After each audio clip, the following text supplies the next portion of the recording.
आज की कहानी है मजदूर को बंधक बनाकर लूट ली उसकी पत्नी और बेटी की इज्जत। खेतों पर काम करने वाला श्याम नाम का व्यक्ति अपनी मजदूरी मांगने के लिए मालिक के पास गया था। उसे मजदूरी तो नहीं मिली, बल्कि उसकी जिंदगी तबाह हो गई। मालिक और उसके दोस्तों ने श्याम को बंधक बनाकर उसके सामने ही बेटी और पत्नी की इज्जत लूट ली। घटना मुजफ्फरनगर जिले की है। श्याम अपनी पत्नी और बेटी के साथ हंसी खुशी से जीवन व्यतीत कर रहा था। वह खेतों में मजदूरी करके अपना घर चलाता। दीपावली का त्योहार नजदीक था। श्याम इस त्योहार को हंसी खुशी से बनाने के लिए अपनी पत्नी और बेटी के साथ मालिक के घर मजदूरी लेने के लिए चला गया।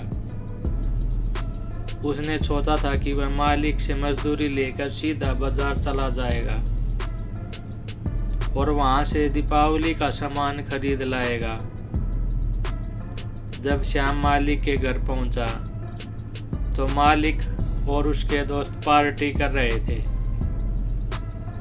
जब श्याम ने मालिक से मजदूरी मांगी तो मालिक बोला, कल आकर ले जाना, हमारी पार्टी चल रही है, इसे खराब मत करो। श्याम बोला, मालिक मैं आपसे विनती कर रहा हूँ, मुझे आज मजदूरी दे दो, क्योंकि मैं अपनी पत्नी और बेटी के साथ जाकर बाजार से सामान खरीद लाऊंगा, ताकि मैं दीपावली का त्योहार अच्छी तरह से बना सकूं। श्याम के कहने पर मालिक और उसके दोस्त गुस्सा हो गए। बोले, तुमने हमारी पार्टी खराब कर दी। वे भी नशे की हालत में थे। उनकी नजर श्याम की पत्नी और बेटी पर पड़ी। श्याम की पत्नी और बेटी दिखने में सुंदर थी। उनको देखते ही मालिक और उसके दोस्तों का अंदर का शैतान जाग गया। पहले तो उन्होंने श्याम को बहुत मारा पीटा और बाद में बंधक बना लिया। उसके बाद उन्होंने श्याम की पत्नी और बेटी के साथ गलत व्यवहार करना चालू कर दिया।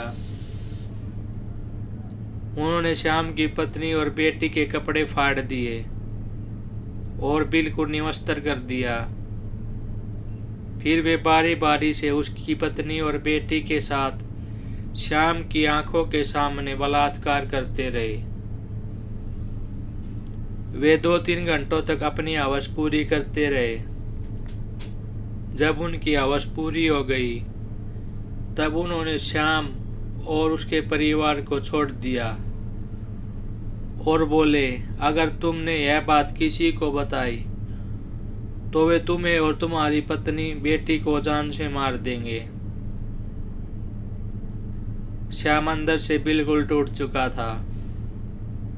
वह सोच रहा था कि अब उसके पास मरने के अलावा कुछ नहीं बचा। लेकिन श्याम की पत्नी ने हिम्मत दिखाई और श्याम का हौसला बढ़ाया। वह श्याम और अपनी बेटी को लेकर पुलिस स्टेशन चली गई और अपनी आप बीती बताई। पुलिस स्टेशन में एसएचओ ने उनकी सारी बातें सुनी और रिपोर्ट लिख ली। इसके बाद पुलिस ने मालिक और उसके दोस्तों को गिरफ्तार किया। श्याम की पत्नी और उसकी बेटी को मेडिकल कराया गया। मेडिकल में यह पाया गया कि इनके साथ बारी बारी से रेप हुआ है। कानूनी धाराओं के आधार पर मालिक और उसके दोस्तों को सजा दी गई।